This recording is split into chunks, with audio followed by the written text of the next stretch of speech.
Start.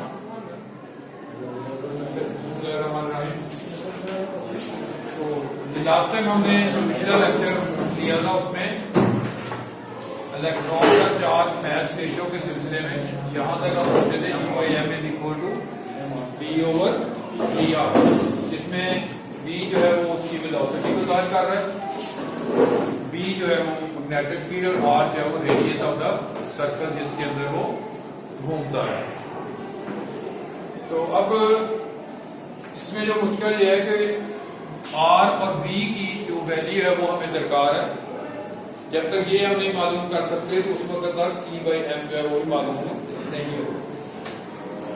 तो इसकी velocity और R को मालूम करने के लिए जो तरीका का इख्तियार किया गया उसके मुताबिक है कि एक ग्लास ट्यूब लेकर इसके अंदर हाइड्रोजन गैस को फिल किया गया एट लो प्रेशर, और देन एक इलेक्ट्रॉन जो है उसको ट्यूब के अंदर एक्सेलरेट करवाया गया और उस ट्यूब को जो है वो इस तरह से एक दो मैग्नेट पोल्स हैं उनके बीच में एक मैग्नेटिक फील्ड के अंदर रखा जाता है। अब ध्यान में ये रहे कि हाइड्रोजन गैस जो इसके अंदर ट्यूब के अंदर फिल की गई है that is at the low pressure, और जब इलेक्ट्रॉन को हम इसमें से एक्सेलरेट करवाते हैं इस मैग्नेटिक फील्ड की वजह से एक्सेलरेट होगा, तो अपने मूवमेंट के दौरान हाइड्रोजन एटम के मुख्तलिफ तरफों से उसके साथ वो कोलाइड करता है, यानी कोलिजन का अमल होगा। उस कोलिजन के अमल के नतीजे में हाइड्रोजन एटम जो है वो एक्साइट हो जाएगा। अब ये आप लोग जानते हैं, ऑलरेडी केमिस्ट्री में ही पढ़ा होगा कि जब भी कोई इलेक्ट्रॉन अपने लोअर एनर्जी लेवल से ऊपर वाले लेवल यानी हायर एनर्जी लेवल की तरफ जाता है तो उसका स्टेज होता है वहां पे वो टेम्परेरी यानी R0। तो इसलिए कुछ अरसे के बाद वो इलेक्ट्रॉन जो है अपनी एक्स्ट्रा एनर्जी जितनी भी होती है उसको रिलीज करता है, और रिलीज करने के बाद वो वापस जो है वो अपने लोअर लेवल पे आता है। अब ये सारी एनर्जी जो है वो रोशनी की शक्ल में खारिज करता है। जब वो ये एक्साइटेशन और डी एक्साइटेशन के अमल से गुजरेगा तो एक्स्ट्रा एनर्जी रोशनी की शक्ल में खारिज करता है, और वो क्योंकि पहले हम पढ़ चुके हैं कि इलेक्ट्रॉन जो है वो एक्सेलरेट हो रहा था वो एक गोल दायरे की शक्ल में जब वो मूव करेगा सर्कल के अंदर। ये सर्कल तकरीबन आप कह लें कि जो ग्लास ट्यूब होती है उसके सर्कमफ्रेंस के साथ साथ बने, जिधर जिधर से गुजरता है वो एक्स्ट्रा एनर्जी खारिज करते हुए एक रोशनी की जो एक रे है वो जनरेट करेगा और एक दायरे की शक्ल अख्तियार करेगा। तो उस रोशनी का जो सर्कल बनेगा जो कि एक्स्ट्रा एनर्जी की एमिशन की शक्ल में बन रहा होता है, तो वहां से हम उसके रेडियस की वैल्यू जो है वो निकाल सकते हैं। उसके साथ साथ अगर हमने ये V की वैल्यू लेनी है तो इलेक्ट्रॉन को जो पोटेंशियल डिफरेंस जो दे रहे हैं, क्योंकि चार्ज पार्टिकल ने एक्सेलरेट किया है उसको कितना एक्सेलरेट होगा, तो उसके लिए लाजमी है कि पोटेंशियल की वैल्यू जो है वो मेजर्ड होनी चाहिए, हमें मालूम होनी चाहिए। फर्ज कर लेते हैं कि हम उसको V के बराबर पोटेंशियल जो है वो दे रहे हैं इलेक्ट्रॉन को जब वो एक्सेलरेट होता है उस फील्ड के। अब जाहिर है जब इलेक्ट्रॉन V पोटेंशियल की वजह से एक्सेलरेट होगा तो उसके नतीजे में जो एनर्जी वो गेन करेगा वो VE के बराबर आ जाएगी। ये VE के बराबर एनर्जी गेन कर लेगा। अब चार्ज जब इस एनर्जी की वजह से हरकत करेगा तो according to the law of conservation of energy, तो यही एनर्जी जो होगी वो उसकी काइनेटिक एनर्जी में कन्वर्ट होगी। तो इसलिए यहां पर इस एनर्जी को उसकी काइनेटिक एनर्जी के बराबर कंपेयर कर सकते हैं। या V जो उसके पोटेंशियल को ज़ाहिर कर रहा है, ये उसकी V जो है वो वेलोसिटी को ज़ाहिर कर रहा है। तो इसमें से अगर आप इसको क्रॉस मल्टीप्लाई करें तो आपके पास आ जाएगा ये 2VE is equal to mv square. इस m को भी इधर लें, ये आ जाएगा आपके पास 2VE ओवर ये इसके नीचे m आ जाएगा is equal to v square. ये v वेलोसिटी के लिए, ये v जो है वो उसके पोटेंशियल के लिए।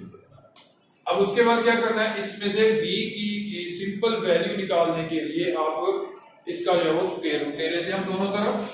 जब स्क्वायर रूट लेंगे तो उसके बाद ये 2 जो है वो स्क्वायर रूट के साथ कट जाएगा, आपके पास v की वैल्यू आ जाएगी this is equal to 2v E/m under the square. अब ये जो फाइनली हमारे पास एक इक्वेशन आई थी E/m is equal to V/VR। अब ये V वेलोसिटी है, इसकी वैल्यू यहाँ इस्तेमाल कर सकते हैं। जब यहाँ ये वैल्यू पुट करेंगे तो आपके पास आ जाएगा E/m is equal to 2VE/m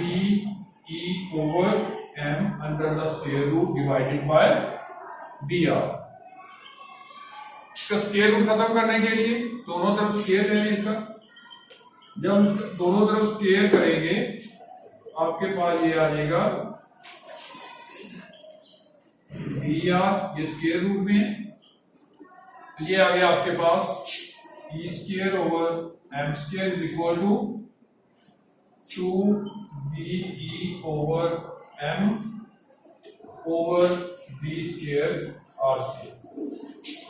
या फिर इसी चीज को E²/m² 2VE/V²R² इंटू m। इसमें से ये E/m एक जो है उसको इधर ले आएंगे, इसके नीचे लाके डिवाइड कर देंगे, तो यहां आके इसका ये रेसिप्रोकल बन जाएगा, ये हो जाएगा E²/m² multiply by m/e is equal to 2V/V² into R²। तो यहाँ m जो है वो m के साथ कट जाएगा और इसमें जो e जो है वो e के साथ जब कैंसिल हो जाएगा तो आपके पास ये रह जाएगा बाकी ये चीज एक स्क्वायर इसके साथ गया, एक भी इसके साथ गया, ये आ जाएगा E/m is equal to 2V/V² into R²। तो अब स्टूडेंट इसके अंदर देखें जो हमें यहाँ पर मुश्किल पेश आ रही थी कि हम इसमें से ये v की वैल्यू और r की वैल्यू किस तरह से मालूम करेंगे। यानी v उसकी वेलोसिटी थी जो कि एक्सट्रीमली हाई वेलोसिटी होती है, r जो है उसका रेडियस है सर्कुलर पाथ का जिसमें इलेक्ट्रॉन जो है वो मैग्नेटिक फील्ड की वजह से घूमता है। अब हमने इस प्रोसेस से गुजरने के बाद इस v को चेंज कर लिया पोटेंशियल के साथ। अब पोटेंशियल जाहिर है जो भी आप उसको सोर्स ऑफ पोटेंशियल देंगे, जिस बैटरी की मदद से आप उसको एक्सेलरेट करेंगे तो आपको पोटेंशियल की वैल्यू जो ऑलरेडी मालूम होगी। बाकी ये रहेगा आर के लिए शुरू में इस टॉपिक के मैंने बताया कि जब उसने इलेक्ट्रॉन एक्सेलरेट होना है हाइड्रोजन गैस के अंदर तो वो तकरीबन जो क्यूब होती है उसके सरकमफ्रेंस के साथ साथ वो घूमता है। तो आप अगर ट्यूब का जो डायमीटर है इंटरनल डायमीटर वो फाइंड कर लें तो वहां उसका रेडियस निकाल लें तो वो आपको आर की वैल्यू दे देगा। इसके साथ मैग्नेटिक फील्ड ऑलरेडी आपको मालूम है, तो ये सारी वैल्यू जो है इसके अंदर हम यूज करते हुए यहाँ से E/m यानी चार्ज और मैस रेशियो जो है उसकी कैलकुलेट कर देते हैं। अगर इनमें से भी कोई एक चीज मालूम है यानी इसकी मदद से हम अगर मैस मालूम है तो चार्ज निकाल सकते हैं। जब चार्ज मालूम कर लेंगे तो देन आप पार्टिकल को प्रिडिक्ट कर सकते हैं कि ये इलेक्ट्रॉन है या प्रोटॉन है। इसी तरह से अगर आपका चार्ज गिवन है तो हम उससे मैस उसका पार्टिकल का मालूम कर लेते हैं। और आमतौर पे ये आगे जाकर देखेंगे पार्टिकल एक्सेलरेटर्स वगैरह जो होते हैं उनके अंदर ये जो प्रिंसिपल है इसका वर्किंग प्रिंसिपल है ये इस्तेमाल होता है। इसकी बुनियाद पे जो है ये पार्टिकल एक्सेलरेटर वगैरह जो बना देते हैं। तो जी यहाँ तक ओके, कोई इसके अंदर क्वेश्चन?